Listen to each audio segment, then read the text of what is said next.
Hello, Saints. We previously spoke of the power of God's gospel in the picture of the four horses of Revelation 6, failing to fulfill their mandate. We saw the souls of those who gave their lives for the cause, asking God, "How long, O Lord, until you judge?" And then we showed you that in the end, his gospel prevails, as he steps upon the stage of action in Revelation 14:7, with the angel crying aloud, "Fear God and give him glory, for the hour of his judgment has come." God's hand is not too short to save. Even in the Old Testament, we see that God's gospel had power even then, and that his salvation is not too far off.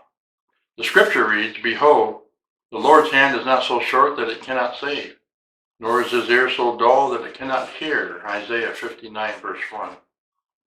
God's power to save has extended from Eden to the consummation. At no time was it ever diminished, but it's at the end that we see it shine. He's able to rescue his people from the hands of the enemy, so that as that enemy closes his net around the people of God. The second angel's message declares the fall of Babylon, while at the same time intimates the triumph of God's kingdom. His hand is not so short that it cannot save, and he saves out of adversity.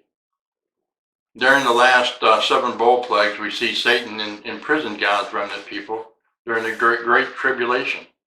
While there appears to be no hope for their deliverance, the 6th plague speaks hope is chained and bound. God's gospel has power to save. His hand is not so short. The 6th angel poured out his bowl on the great river, the Euphrates.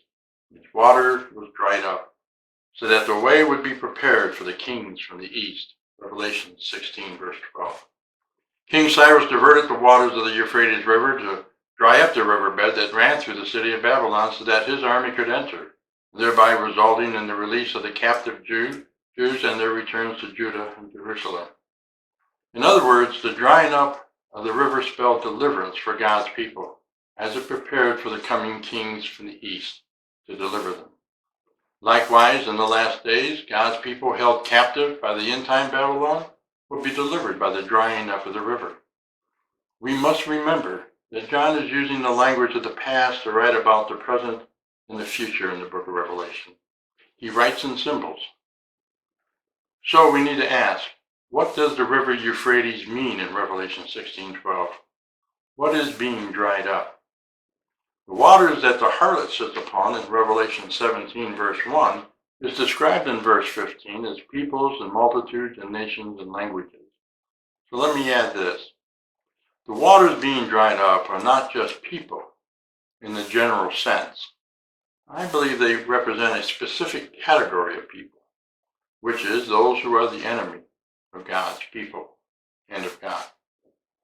We see this in Isaiah's picture of God's enemies in Isaiah 8. He writes, "Now therefore, behold, the Lord is about to bring on them the strong and abundant waters of the Euphrates River, that is, the king of Assyria in all his glory.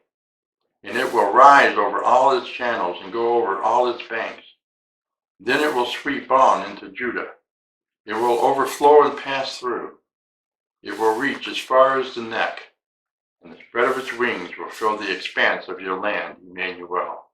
Isaiah 8, 7 and 8. The Euphrates in Isaiah represents the Assyrians, who are the enemies of God's people. In the last days, the enemy of God's people, represented in the waters the harlot sits upon, is dried up by God.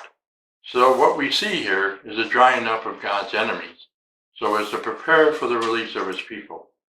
God himself vanquishes his enemies. It's not our mission to do so. And so we see God's gospel as real power to save.